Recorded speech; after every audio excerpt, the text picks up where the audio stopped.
This is ANN News Brief. Good morning, I am Olajumoke Olatuji. Algeria's Deputy Prime Minister says the upcoming presidential elections in the country will feature several new elements.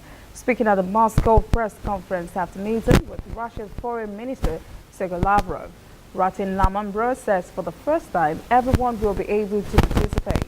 He said the elections will be overseen and administered by an independent election commission. Lamambro also announced the President Abdelaziz Bouteflika would not be a candidate in the elections and that he's ready to hand over power to the elected president in a completely transparent manner.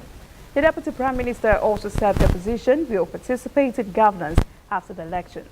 Last week, 82-year-old Bouteflika postponed presidential elections scheduled for April and withdrew his candidacy after weeks of mass protest against his nomination for a fifth term. And China is offering help for storm-ravaged southern African nations. The country has sent condolences to Mozambique, Malawi and Zimbabwe, where hundreds of lives have been lost in disastrous floods in the last week. The three countries are on friendly terms with China. Chinese Foreign Minister said on Tuesday the country is willing to try its best to provide necessary support and assistance for the relief work in the three ravaged countries if they requested such help. Cyclone Idai may have claimed at least 1,000 lives in Mozambique, a figure much greater than current figures. The violent weather also left a trail of death and destruction across Zimbabwe and Malawi. Vast areas of lands are flooded, roads destroyed, and communication wiped out. We'll be back after this message. This used to be me.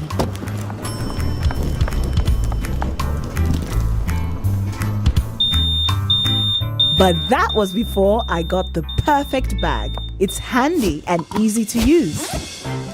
All I need in one compact space, just like my MTN Extra Value plan. I used to get one plan for my calls and then try to remember which data plan worked for me.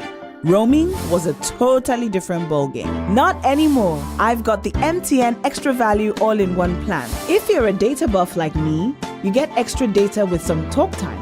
And if you like to make calls, you get extra talk time with some data. And when I'm abroad, I automatically browse, chat, and call right on the same plan. MTN Extra Value was made just for me. More of data or calls, whichever one you prefer. MTN Extra Value is made just for you. An Israeli police forensic team have arrived in Ethiopia to assist local authorities in identifying remains of two Israelis who were killed alongside 155 other passengers on board Ethiopian Airlines Flight 302, which crashed shortly after takeoff 10 days ago. Ethiopian Airlines authorities have said it may take up to 6 months to identify victims' remains. Israeli delegation leader Ilan Pierre said his team was joining the international effort and its goal was to identify the two Israelis who perished in the disaster. And that is ANN News Briefing. Thanks for watching. For details on this and other stories, visit the website annafrica.net. Also join the conversation on Facebook, facebook.com/ANN Africa TV, Instagram and Twitter at ANN Africa TV. I am Olajumoke Olatuji.